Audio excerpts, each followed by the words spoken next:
अस्सलामु अलैकुम वरहमतुल्लाहि वबरकातुहू। कैसे हैं आप सब? मैं उम्मीद करती हूँ आप सब ईमान और सेहत और सलामती के बेहतरीन हालात में होंगे। वालेकुम अस्सलाम। वालेकुम अस्सलाम। अच्छा, आज जो है वो हमारा मॉक टेस्ट है, आप सबको पता चल ही गया होगा।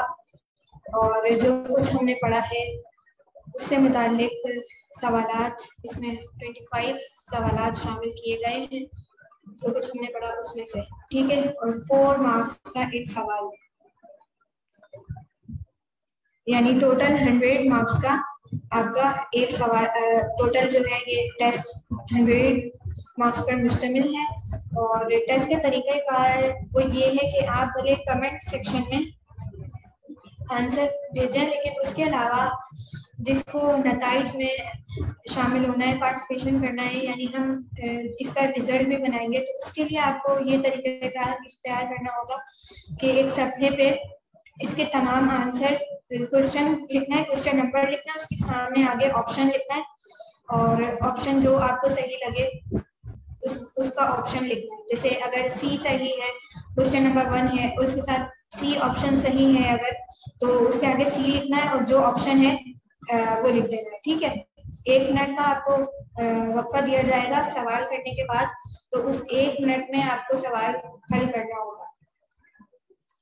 और ये तमाम सवालात के जवाब जो है वो फिर आप पेज पर लिखकर और SSDP के पेज के इनबॉक्स में आप शेयर कर दीजिएगा, और फिर आपको इंशाल्लाह जल्द से जल्द रिजल्ट मिल जाएगा, ठीक है। इसके नताइज भी बनेंगे, तो आप लोग ध्यान से सवाल सुनकर और देखकर हल कीजिएगा।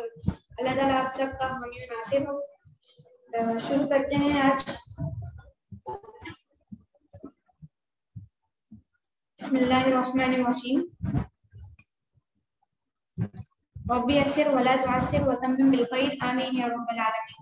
ये एक दुआ है जो बहुत कारामद साबित होती है मेरे लिए भी, और मेरे असातिज़ा ने भी ये बताया है कि जब भी कोई काम शुरू करना हो तो आप उसको ये दुआ पढ़कर करें, जिस तरह से हम बिस्मिल्लाह पढ़ते हैं, तो इसी तरह ये दुआ है कि रब्बी यस्सिर वला तुअस्सिर वतम्मिम बिल खैर आमीन या रब्बल आलमीन, यानी ए मेरे रब आसान कर मेरे लिए ये काम, और इसको मुश्किल मत बना, और इसको तमाम कर या मुकम्मल कर खैरियत के साथ।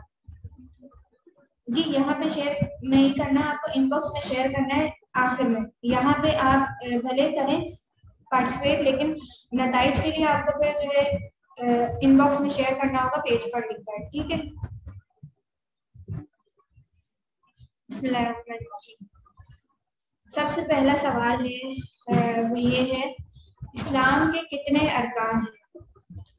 ऑप्शन 1 है अलिफ है 2, ऑप्शन बी है 4, ऑप्शन 3 है 5, ऑप्शन 4 है 6।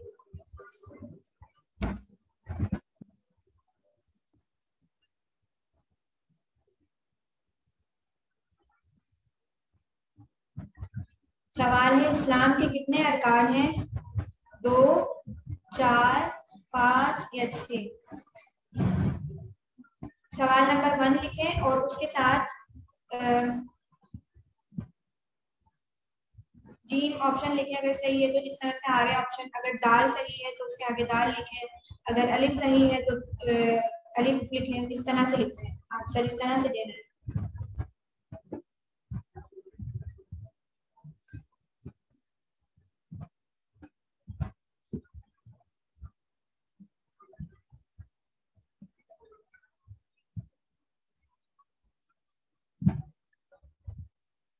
अगर किसी के पास उर्दू कीबोर्ड नहीं है तो फिर पहले ABC यूज कर ले, तो उससे मुझे समझ आ जाएगा कि आपका आंसर क्या है।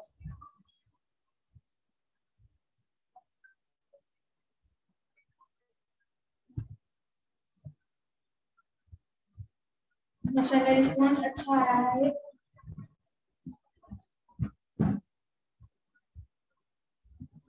ठीक है, टाइम पूरा हो गया, हम दूसरे सवाल की तरफ चलते हैं। दूसरा सवाल है, अल्लाह ताला को जात में यकता मानना मगर उसकी सिफात में किसी और को शामिल करना क्या कहलाएगा? सवाल दोबारा पढ़ देती हूँ। अल्लाह ताला को जात में यकता मानना मगर उसकी सिफात में किसी और को शामिल करना क्या कहलाएगा? अल्लाह ताला की जात में शिर्क, ऑप्शन बी है अल्लाह ताला की सिफात में शिर्क, ऑप्शन सी है तकदीर में शिर्क, ऑप्शन डी है रिसालत से इनकार।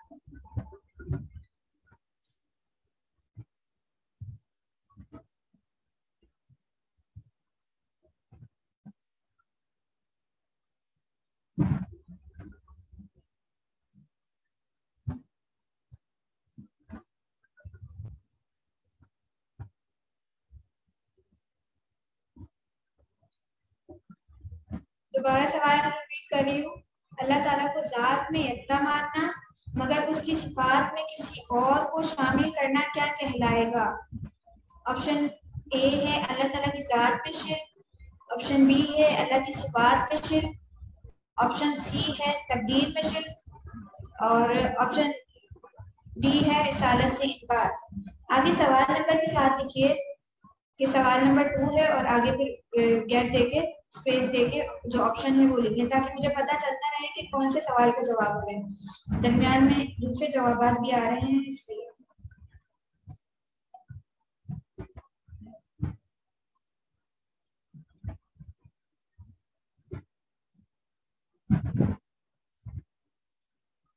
नेक्स्ट क्वेश्चन की तरफ चलते हैं।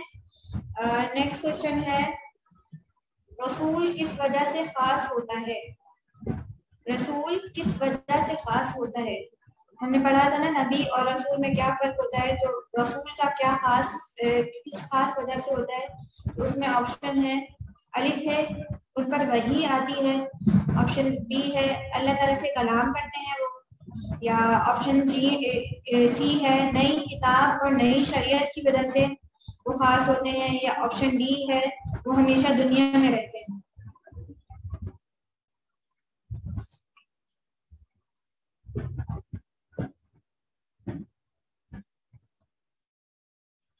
सवाल नंबर 3 दोबारा रिपीट कर रही हूँ। रसूल किस वजह से खास होते हैं? वही आती है उन पर, या वो अल्लाह ताला से कलाम करते हैं, या नई किताब और नई शरीयत उनको मिलती है, या वो हमेशा दुनिया में रहते हैं।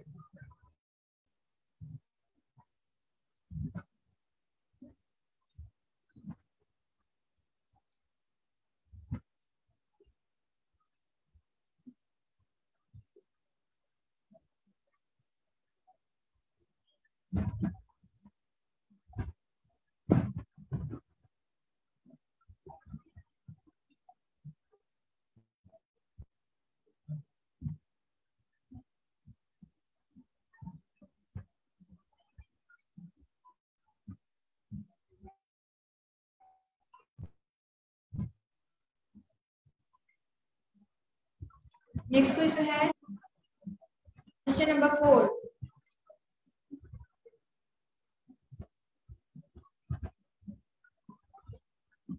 जी सही सवाल के जवाब आपको आखिर में बताए जाएंगे जब ये टेस्ट पेपर का रिजल्ट अनाउंस होगा, तो इसकी भी शेयर कर दी जाएगी आपको।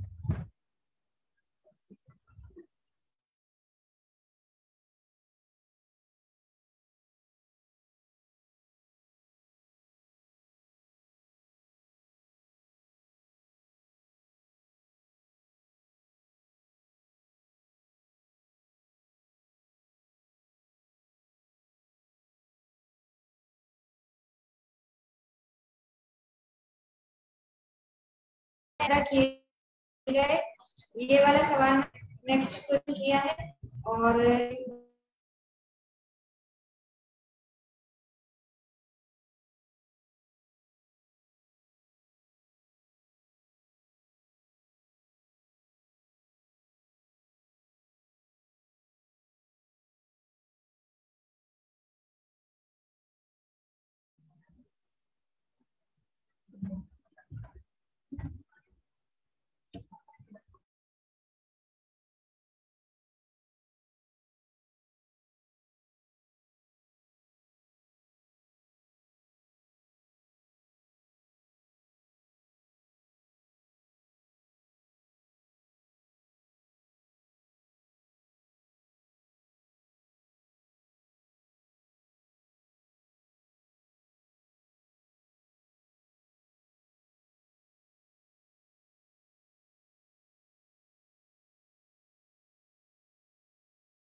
क्वेश्चन नंबर 4, फरिश्ते किस चीज से पैदा किए गए हैं? आग से, हवा से, मिट्टी से या नूर से?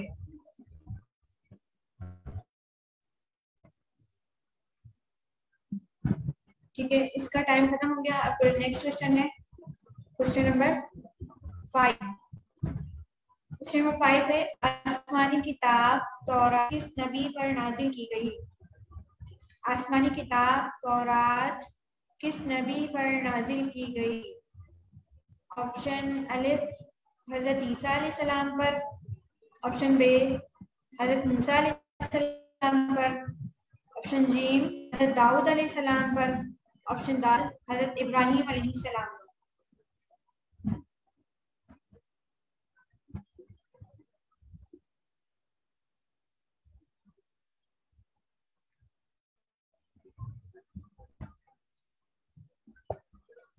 सवाल है, दोबारा रिपीट कर रही हूँ, क्वेश्चन नंबर 5, आसमानी किताब तौरात किस नबी पर नाजिल की गई? ऑप्शंस हैं हजरत ईसा अलैहिस्सलाम, ऑप्शन बी हजरत मूसा अलैहिस्सलाम, ऑप्शन जी हजरत दाऊद अलैहिस्सलाम, ऑप्शन दाल हजरत इब्राहिम अलैहिस्सलाम।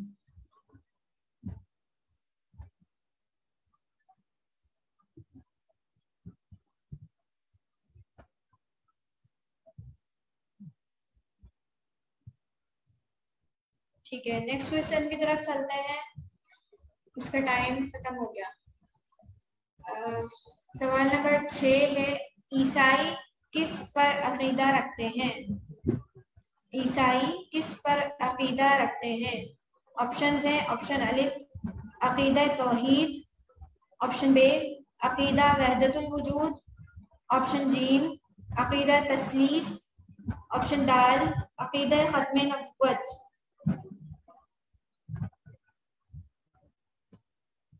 क्वेश्चन नंबर 6 है, ईसाई किस पर अकीदा रखते हैं? अलिफ अकीदा तौहीद, ऑप्शन बे अकीदा वहदतुल वजूद, ऑप्शन जीम अकीदा तस्लीस, ऑप्शन दाल अकीदा खत्म नबुव्वत।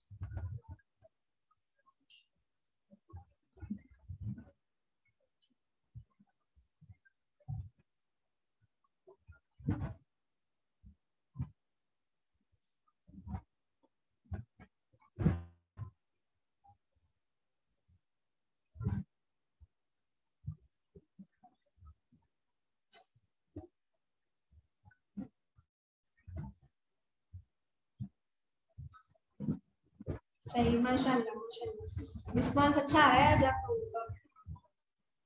क्वेश्चन नंबर 7 है, नेक्स्ट क्वेश्चन जो है हमारे पास वो है, कुरान मजीद का बुनियादी मौजू क्या है? सवाल है, कुरान मजीद का बुनियादी मौजू क्या है? ऑप्शंस है इसमें, अलिफ रहमत, बे इंसान, ऑप्शन जीम है हिदायत, ऑप्शन दाल है नसीहत। सवाल को मैं दोबारा रिपीट कर रही हूँ। क्वेश्चन नंबर 7 है, कुरान मजीद का बुनियादी मौजू क्या है? अलिफ रहमत, बे इंसान, ऑप्शन जीम है हिदायत, ऑप्शन दाल है नसीहत। कुरान मजीद का बुनियादी मौजू क्या है? सही,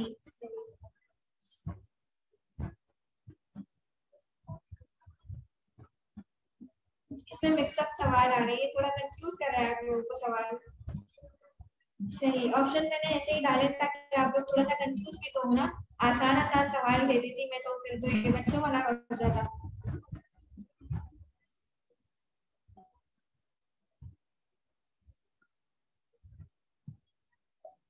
कुरान मजीद का बुनियादी मौजू क्या है? रहमत, इंसान, हिदायत या नसीहत?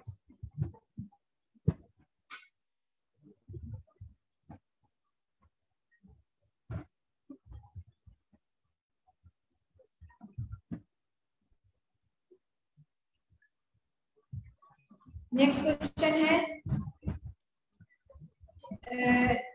सवाल नंबर 8 है, वो इल्म क्या कहलाता है जिसमें रसूल अकरम सल्लल्लाहु अलैहि वसल्लम के अक़वाल, अफ़आल और तकरीरात शामिल हैं।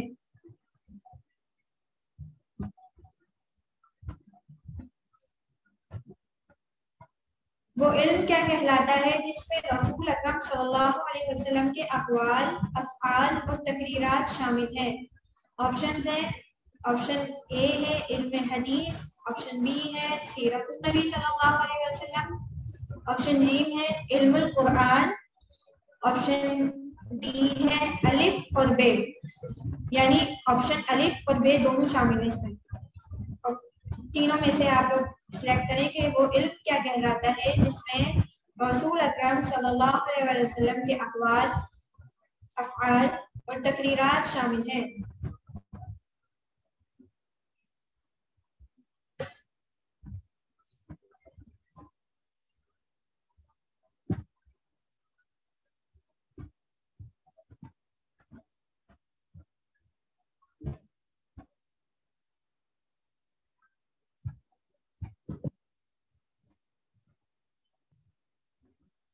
सवाल को सही से समझें। देखिए इसमें मैंने ये पूछा है वो इल्म क्या कहलाता है जिसमें रसूल अकरम सल्लल्लाहु अलैहि वसल्लम के अक़वाल, अफ़आल और तकरीरात शामिल हैं।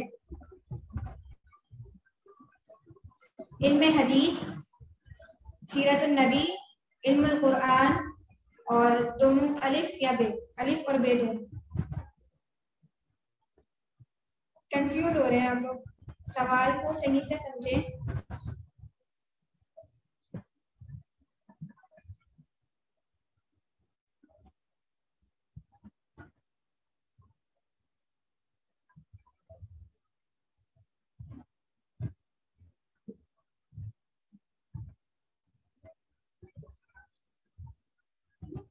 जिन्होंने सवाल को समझा है उन्होंने सवाल का सही जवाब दे दिया है।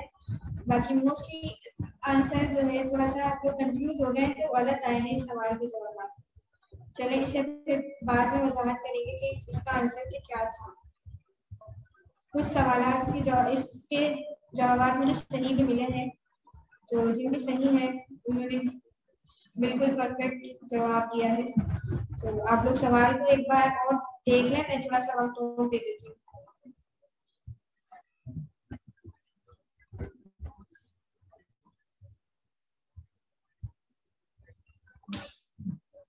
वो इल्म क्या कहलाता है जिसमें रसूल अकरम सल्लल्लाहु अलैहि वसल्लम के अक़वाल, अफ़आल और तकरीरात शामिल हैं।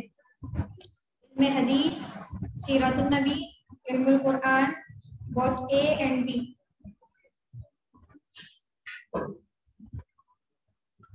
नेक्स्ट क्वेश्चन है सवाल नंबर 9। कुरान पाक कितने अरसे के दौरान नाजिल हुआ? कुरान मुकम्मल कितने अरसे के दौरान नाजिल हुआ? ऑप्शन ए है अलिफ 1 साल, और ऑप्शन बी है 10 साल, ऑप्शन जी है 13 साल, ऑप्शन दाल है 23 साल।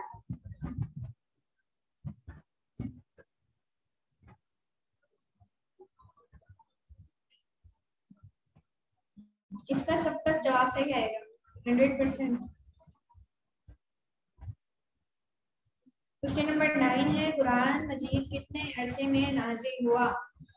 ऑप्शन है 1 साल, 10 साल, 13 साल या 23 साल।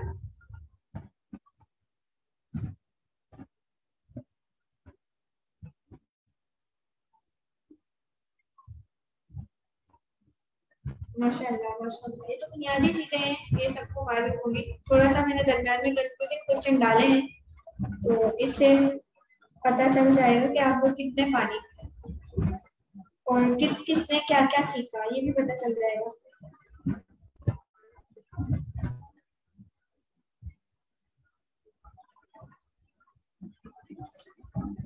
चलिए, आसान सवाल था ये, सबने जवाब दे दिए।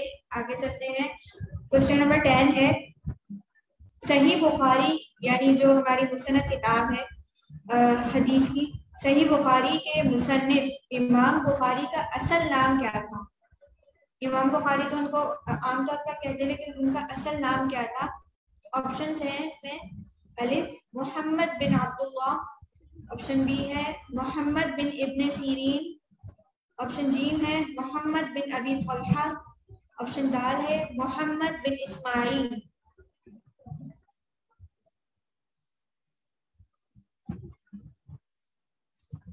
क्वेश्चन नंबर 10 है सही बुखारी के मुसन्निफ इमाम बुखारी का असल नाम क्या था? मोहम्मद बिन अब्दुल्लाह, मोहम्मद बिन इब्ने सीरीन, मोहम्मद बिन अबी तलहा, मोहम्मद बिन इस्माइल। जो ऑप्शन ठीक लगे आप उसका आंसर कर दें। तो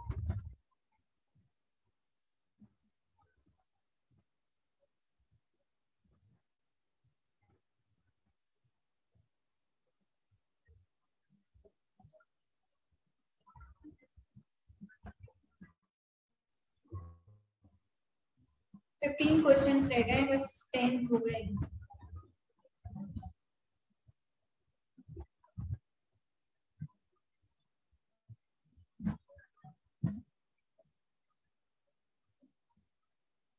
एक बार सवाल और पढ़ती हूँ। सही बुखारी के मुसन्निफ इमाम बुखारी का असल नाम क्या था? ऑप्शन अलिफ मोहम्मद बिन अब्दुल्लाह, ऑप्शन बी मोहम्मद बिन इब्ने सीरीन, ऑप्शन जी मोहम्मद बिन अबी तलहा, ऑप्शन डी है मोहम्मद बिन इस्माइल। माशाल्लाह ज्यादातर सवालात के जवाब इसमें सही आए।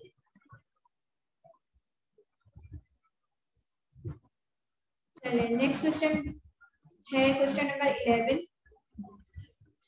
किस गज़वा में नबी अकरम सल्लल्लाहु अलैहि वसल्लम के दंदान मुबारक शहीद हुए थे? किस गज़वे में नबी अकरम सल्लल्लाहु अलैहि वसल्लम के दंदान मुबारक शहीद हुए थे? गज़वा तबूक अलिफ, ऑप्शन बी है गज़वा उहद, ऑप्शन जी है गज़वा खंदक, ऑप्शन डी है गज़वा मौता।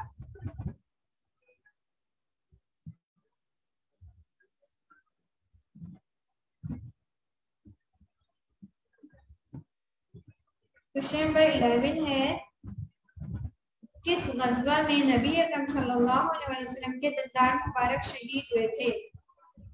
ऑप्शंस देखें, इसमें लिखा हुआ है अलिफ, अलिफ ऑप्शन में है गज़वा तबूक, ऑप्शन बी है गज़वा उहद, ऑप्शन जी है गज़वा खंदक, ऑप्शन डी है गज़वा मुता।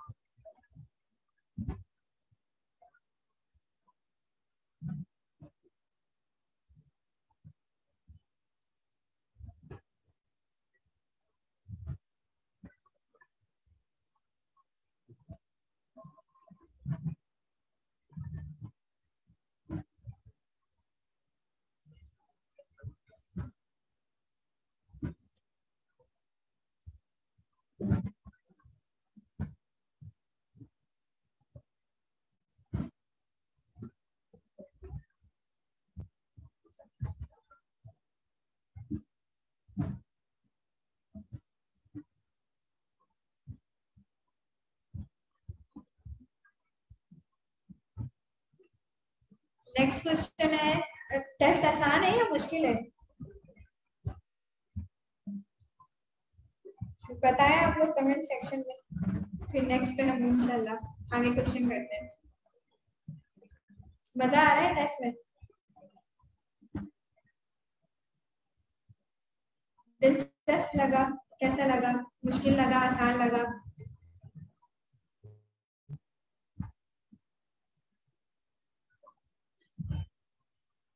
ट्वेंटी 25 क्वेश्चन है, फिर अभी हमने 10 क्वेश्चन कर लिए हैं, 15 और रह गए।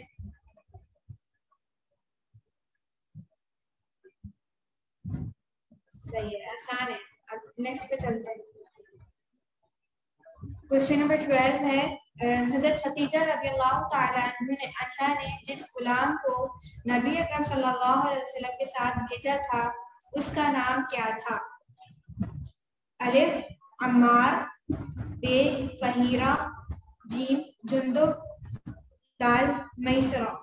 इसमें ये लफ्जी गलती हो गई है, ये मैसरा है, मसीरा लिख गया है गलती से।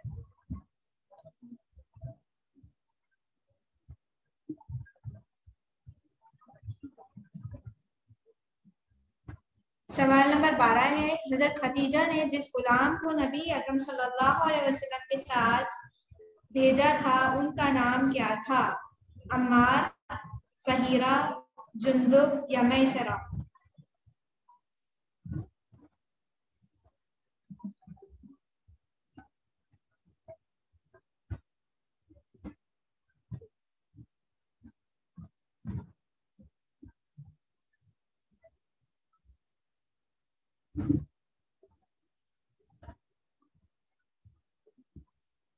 रोशन, मुझे आपकी बात समझ नहीं आई, आप क्या कहना चाह रही हैं? थोड़ा सा वादे करके लिख दें। रोमन में लिखा हुआ है ना, इसलिए थोड़ी सी मुश्किल होगी वर्ड।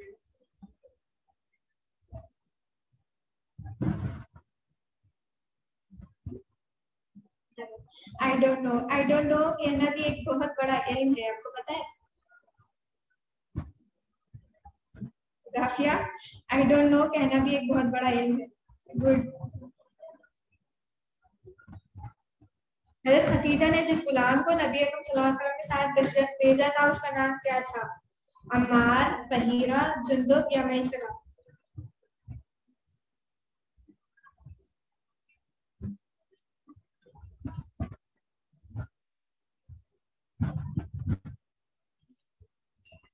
चलिए नेक्स्ट क्वेश्चन है, क्वेश्चन नंबर 13। कुरान मजीद में कुल कितनी आयात हैं? कुरान मजीद में कुल कितनी आयात हैं?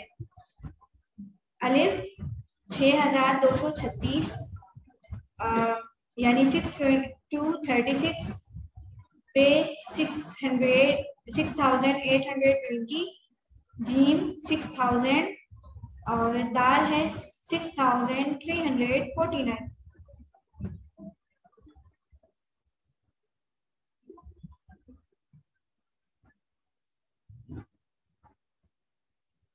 क्वेश्चन नंबर 13 है, कुरान मजीद में कुल कितनी आयात हैं? अलिफ 6236, बे 6820, जीम 6000, दाल 6349।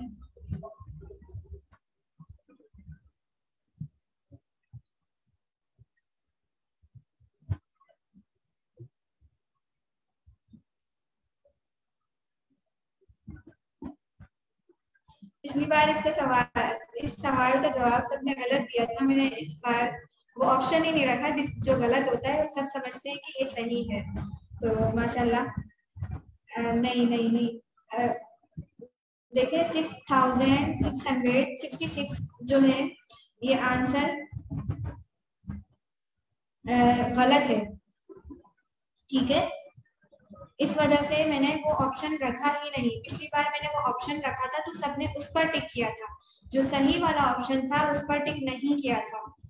और हमने जो आंसर बताया था उसके बाद भी फिर सब कह रहे थे कि ये आंसर गलत है, लेकिन 6666 आयत वो नहीं है कुरान में। सब जो है वो गलत आंसर पर टिक कर देते हैं हमेशा, इसलिए मैंने वो ऑप्शन रखा ही नहीं है आज। नहीं, 6666 आयत होती नहीं है कुरान पाक में ना। तो मैं इस बात को यहाँ पे वाज़ेह कर दूं कि अगर कुरान की आयत को अलग से शामिल किया जाए तो जो बनती है यहाँ पे ऑप्शन में वो तो टिक करनी है आपको, ठीक है। लेकिन उसमें ऐड करें अगर हम कुरान की आयत, बिस्मिल्लाह भी ऐड करें। कुछ लोग कहते हैं कि बिस्मिल्लाह भी कुरान की आयत है, लेकिन अगर बिस्मिल्लाह को भी ऐड कर देना अगर हम, तब भी कुरान की आयत यानी 114 सूरतें हैं और एक सूरत में यानी सूरह तौबा में बिस्मिल्लाह नहीं पढ़ी जाती, ठीक है। बिस्मिल्लाह सूरह तौबा में नहीं पढ़ी जाती, तो टोटल हर सूरत से पहले बिस्मिल्लाह कितनी हुई? 113। तो अगर हम 113 भी प्लस करें ना, जो असल आयात है टोटल आयात, तब भी कुरान की आयत 6666 नहीं बनती। हम सिर्फ अंधी तकलीफ करते हैं, हमें जो बता दिया जाए हम बस वही करते हैं, हम तहकीक नहीं करते। हमें तहकीक करनी चाहिए, किताबों में सब में ये बात गलत लिखी हुई होती है, ठीक है। अब आप सबका ये काम है कि आप सब जो है फारिग वक्त जब भी मिले तो कुरान की टोटल आयत गिननी है आपको। आखिर में वो किस तरह, इसका तरीका मैं आपको बता देती हूँ कि हर सूरत के आखिर में लिखा हुआ होता है कि कुरान सूरत इस सूरत में कितनी आयत है, ठीक है। जब सूरत खत्म हो रही होती है तो आखिरी आयत में गोल सा दायरा बना हुआ होता है, उसमें जो है टोटल आयत लिखी हुई होती है उस सूरत की। उन सबको प्लस करते जाएं आखिर में हर हर सूरत के, और फिर उनको आखिर में प्लस कर लें, तो फिर जो आंसर आएगा ना वो इसका आंसर है। ठीक है, मैं भी बता दूंगी फिर।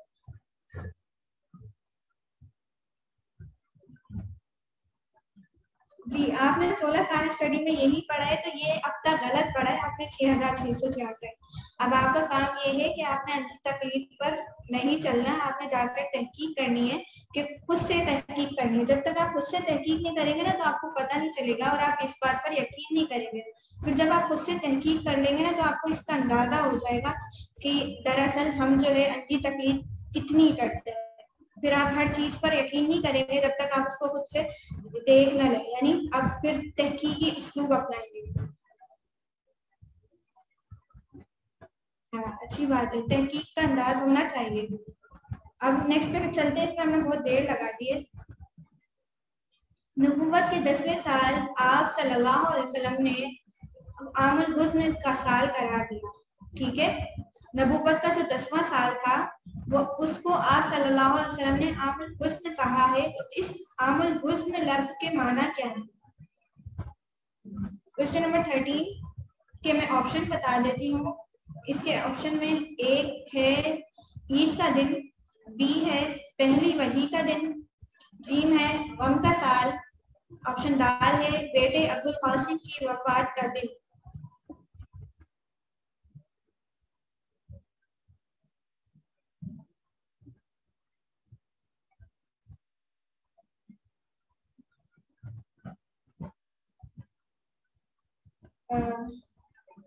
ईश्वर रानी, मैं आपके सवाल का जवाब बाद में देती हूँ, ठीक है?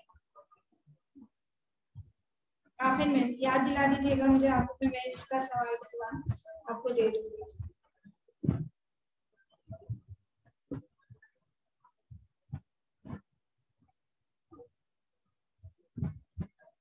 नबूवत के 10वें साल आपने आमुल हुस्न का साल करार दिया है। इस आमुल हुस्न लफ्ज के माना क्या है?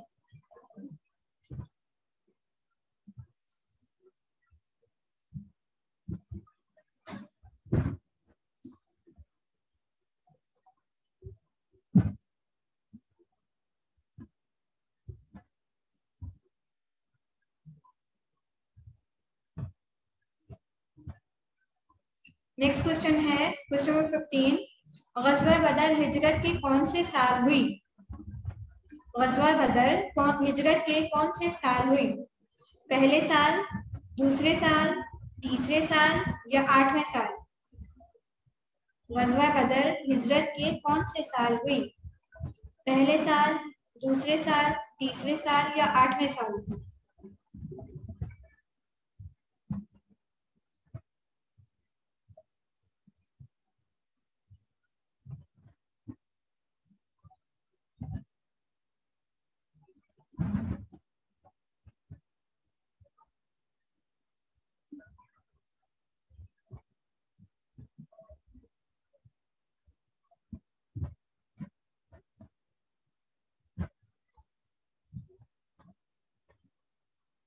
सही। इस सवाल को गौर से सुने। गज़वा बदर हिजरत के कौन से साल हुई? पहले साल, दूसरे साल, तीसरे साल या 8वें साल? ठीक है, टाइम अप। Next question. आज के दिन दीन मुकम्मल हो गया है आयत किस मौके पर नाजिल हुई? यानी दीन मुकम्मल जो हुआ था, हम पढ़ते आ रहे थे, इतनी बार हमने ये आयत डिस्कस की है, तो ये आयत किस मौके पर नाजिल हुई? अलिफ सुलह हुदैबिया, बे जंग के मैदान में, जीम गारे हिरा में, ऑप्शन दाल है हज्जतुल विदा। Question number 16। आज के दिन ये दीन मुकम्मल हो गया, ये आयत किस मौके पर नाजिल हुई? सुलह हुदैबिया के मौके पर, या जंग के मैदान में, या गारे हिरा में, या हज्जतुल विदा के मौके पर?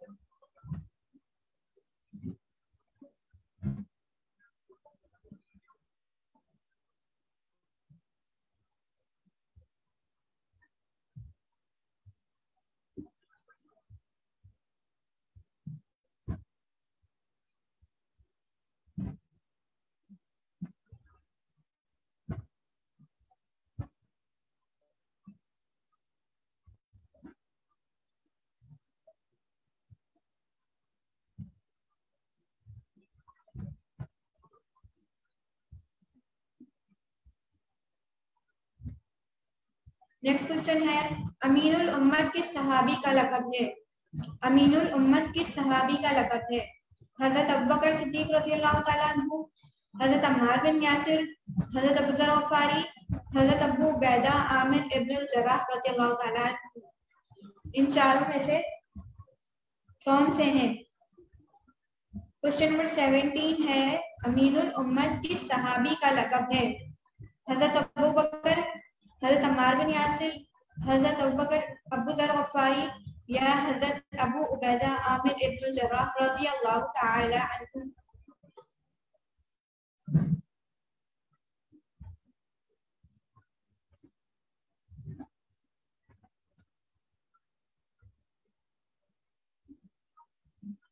ये सवाल का जवाब मिक्सअप आएगा इसका आंसर।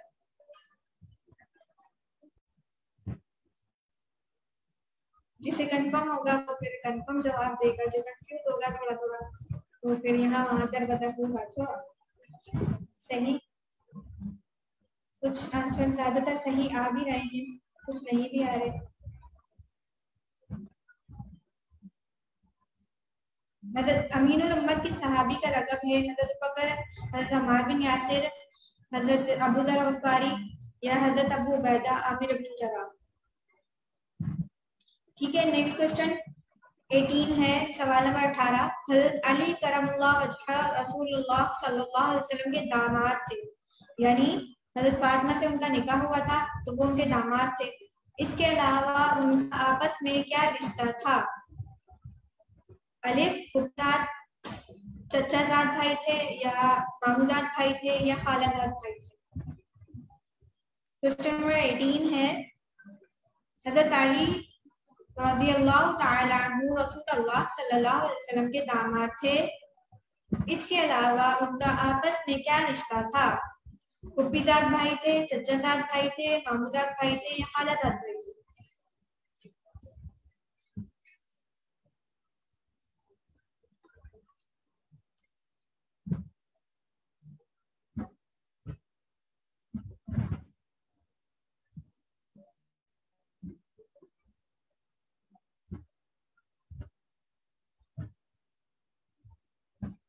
ठीक है, आसान था ये सवाल भी। नेक्स्ट क्वेश्चन है सवाल नंबर 19, वो कौन से सहाबी थे जिन्होंने नबी अकरम सल्लल्लाहु अलैहि वसल्लम की ग़ज़वा उहद में मदद की तो खुद उनके दो दांत भी टूट गए? यानी उन्होंने नबी अकरम सल्लल्लाहु अलैहि वसल्लम की मदद की थी तो उनके दांत भी टूट गए। कल ही पढ़ा है हमने, सवाल के जवाब सही आए। तो इसके ऑप्शन है, अलिफ हज़रत तलहा रज़ियल्लाहु ताला अन्हु, हज़रत साद बिन Abi Waqqas, Hazrat Abdurrahman bin Auf, option D है हज़रत अबू सईद खुदरी रज़ियल्लाहु ताला।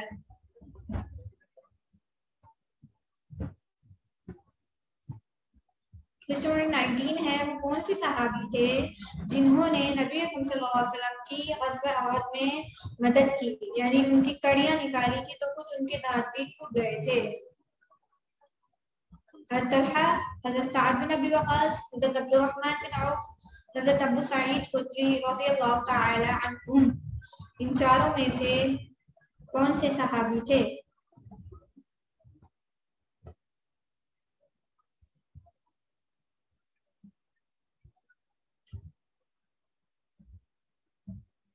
गौर करें सवाल पर।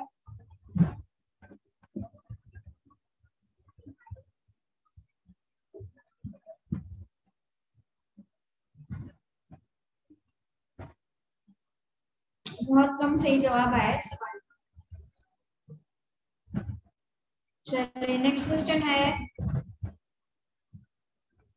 चले नेक्स्ट की तरफ चलते हैं। क्वेश्चन नंबर 20 है, जुन्नूरैन का क्या मतलब है? जुन्नूरैन हज़रत उस्मान गनी का लक़ब था, इसका क्या मतलब है? ठीक है, अलिफ है रहमत वाले, बे है हिदायत याफ्ता, जीम है दो नूर वाले और ऑप्शन दाल है इनमें से कोई नहीं।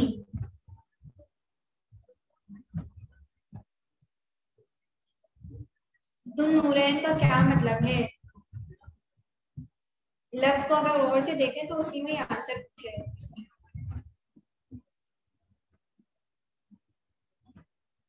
चले नेक्स्ट क्वेश्चन है, अम्मार बिन यासिर की वालिदा का नाम क्या था? हजरत अम्मार बिन यासिर एक सहाबी थे, उनकी वालिदा का नाम क्या था? हजरत खतीजा, हजरत उम्मे ऐमन, हजरत फातिमा बिनते खब्बाब, एक थी फातिमा बिनते खत्ताब, एक थी फातिमा बिनते खब्बाब, एक दाल है ऑप्शन हजरत सुमैया रज़ियल्लाहु तआला। ऑप्शन 20 कुछ सवाल नंबर 21 है, अम्मार बिन यासिर की वालिदा का नाम क्या था? हजरत खतीजा, हजरत उम्मे ऐमन, हजरत फातिमा बिनते खब्बाब, हजरत सुमैया रज़ियल्लाहु तआला। चलिए जल्दी करें।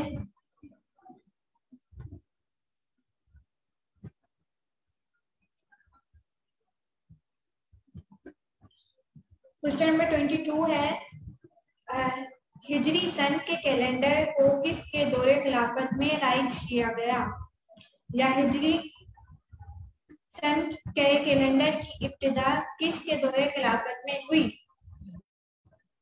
हजरत अबू बकर रज़ियल्लाहु तआला अन्हु, हजरत उमर रज़ियल्लाहु तआला अन्हु, उस्मान गनी रज़ियल्लाहु तआला अन्हु, या हजरत अली रज़ियल्लाहु तआला अन्हु। हिजरी सन के कैलेंडर की इब्तिदा किसके दौरे खिलाफत में हुई?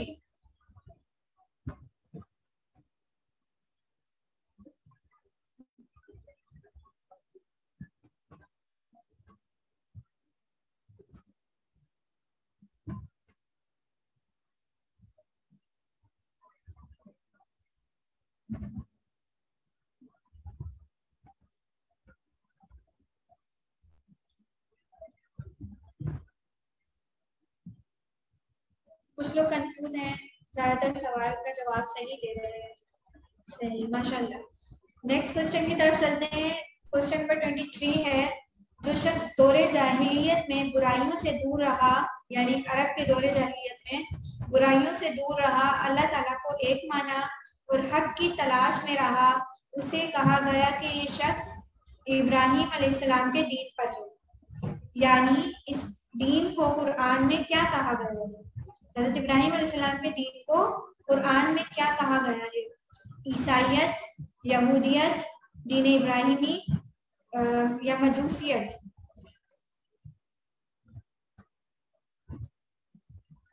अच्छा, दीन इब्राहिमी के अलावा एक और इस्तिलाह भी इस्तेमाल हुई है, वो आप लोग सवाल का जवाब दे दें, फिर मैं बताती हूँ। जवाब वैसे मैंने बता ही दिया है।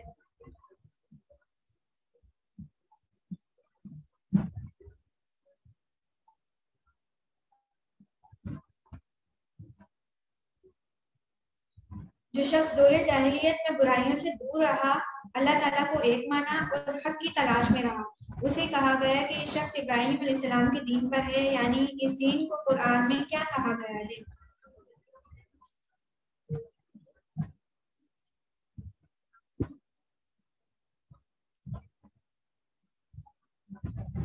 अच्छा, दीन इब्राहिमी को दीन हनीफ भी कहते हैं, ठीक है? दीन इब्राहिमी को दीन हनीफ भी कहते हैं।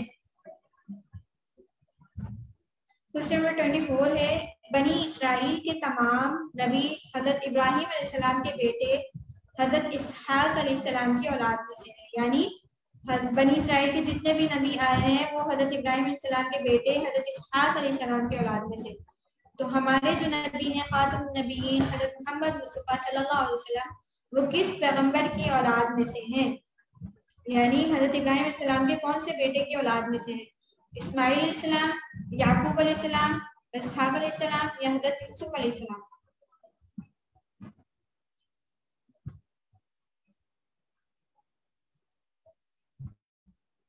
बनी इसराइल के तमाम नबी हजरत इब्राहिम अलैहिस्सलाम के बेटे हजरत इसहाक अलैहिस्सलाम की औलाद में से हैं।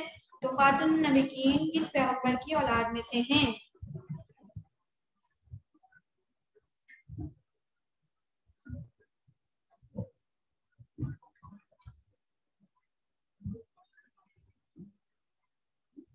लास्ट क्वेश्चन रह गया, जल्दी से बताएं।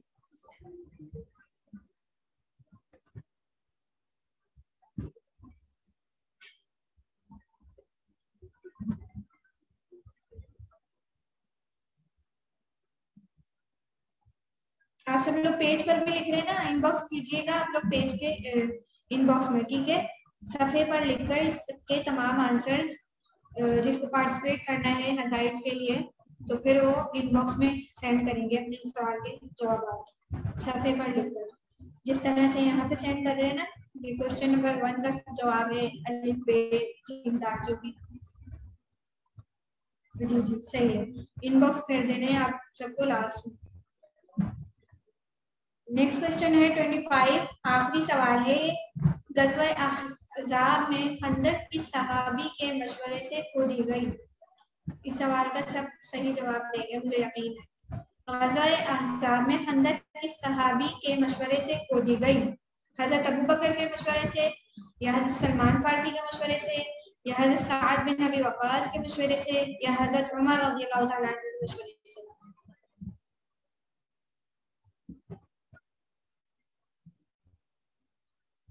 कि जब मिलेगी, जब आपको नताइज मिलेगी, या सब अपने जवाब सेंड कर देंगे तब आप लोगों को नताइज मिलेंगे, उसके साथ ही की भी मिल जाएगी।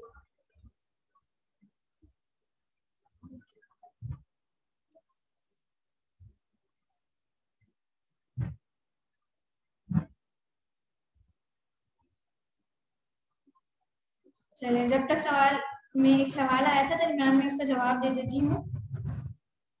सवाल था कि एक सूरत में अगर बिस्मिल्लाह नहीं पढ़ी जाती तो दूसरी सूरत में 2 दफा पढ़ी जाती है, तो 114 हुई।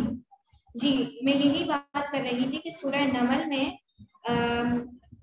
बिस्मिल्लाह है, ठीक है, बिस्मिल्लाहिर्रहमानिर्रहीम पढ़ी जाती है, तो वो एक आयत के तौर पे इस्तेमाल हुई है वहां सूरह नमल में।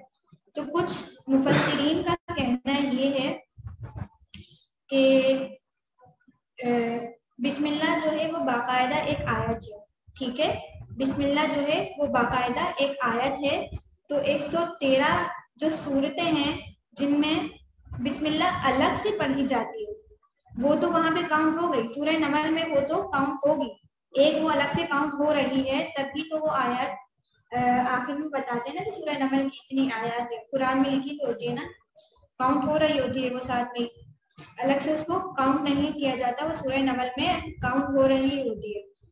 तो जब 113 सूरतें हैं, उनसे पहले हम अलग से बिस्मिल्लाह पढ़ते हैं, तो कुछ मुफस्सिरीन का कहना ये है कि बिस्मिल्लाहिर्रहमानिर्रहीम मुस्तकिल एक आयत है, तो इनको अलग से शुमार किया जाए, ठीक है, इनको अलग से शुमार किया जाए, तो तब भी वो 6666 आयत नहीं बनती,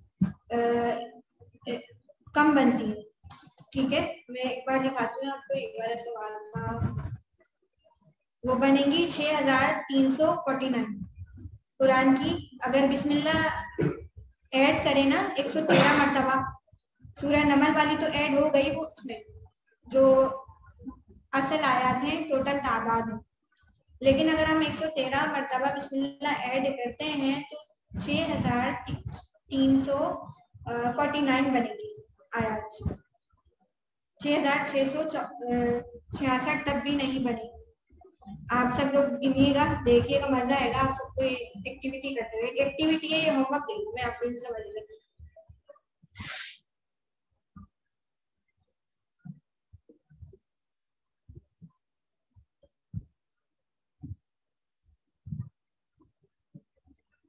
ठीक है, टेस्ट मुकम्मल हो गया और best of luck for the test of PST and JEST.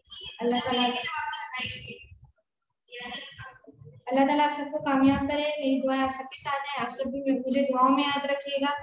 और कोई भी कभी भी कोई सवाल पूछना तो आप लोग पूछ सकते हैं, सवाल इंशाल्लाह मुझ तक पहुंचा दिया जाएगा, तो फिर मैं आपको जिस तरह भी मुनासिब हुआ वो सवाल का जवाब मैं आपको दे दूंगी इंशाल्लाह, ठीक है। अस्सलाम वालेकुम व रहमतुल्लाहि व बरकातुहू।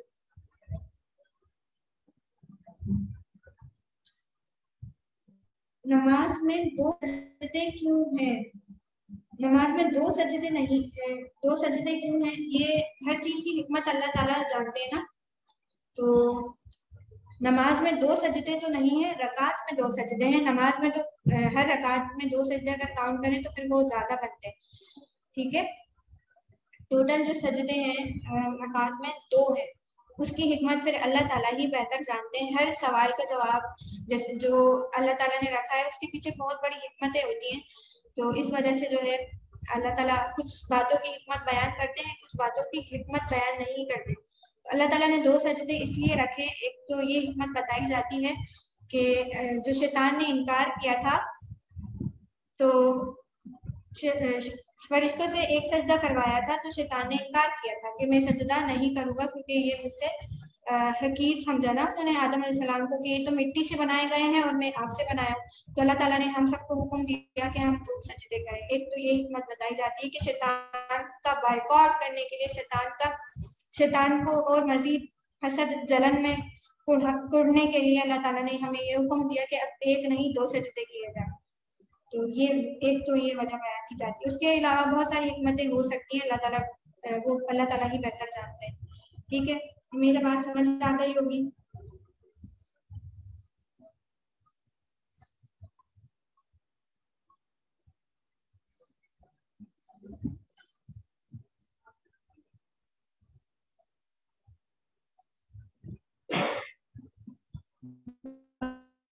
बाद में क्वेश्चन आप किसी पेज के इनबॉक्स में आप कर दें तो फिर सर जो है मुझे पहुंचा देंगे इंशाल्लाह सवाल, तो फिर मैं जवाब दे दूंगी। टोटल आयात में मैं कंफर्म बताऊं तो वो मैं नताइज में साथ लिखकर जो की आएगी तब फिर मैं बता दूंगी। और ये काम तो मैंने आपको दिया है ना कि आप लोग उससे तहकीक करें, और ये काम मैंने एज अ होमवर्क दिया है आप सबको कि आप सब गिने बैठ कर के कितनी आयात टोटल। पहला सजदा किस सूरत और किस पारे में आता है? पहला सजदा है सूरतुल आराफ में है और 90 पारे में है। सूरह आराफ की आखिरी आयत सजदा है और ये है 90 पारे में।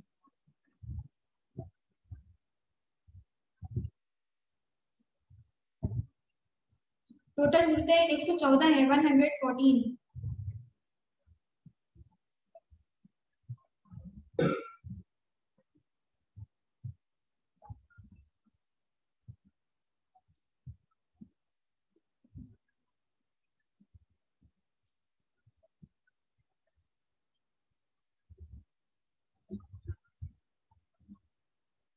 ठीक है, मजीद किसी का कोई सवाल तो नहीं है?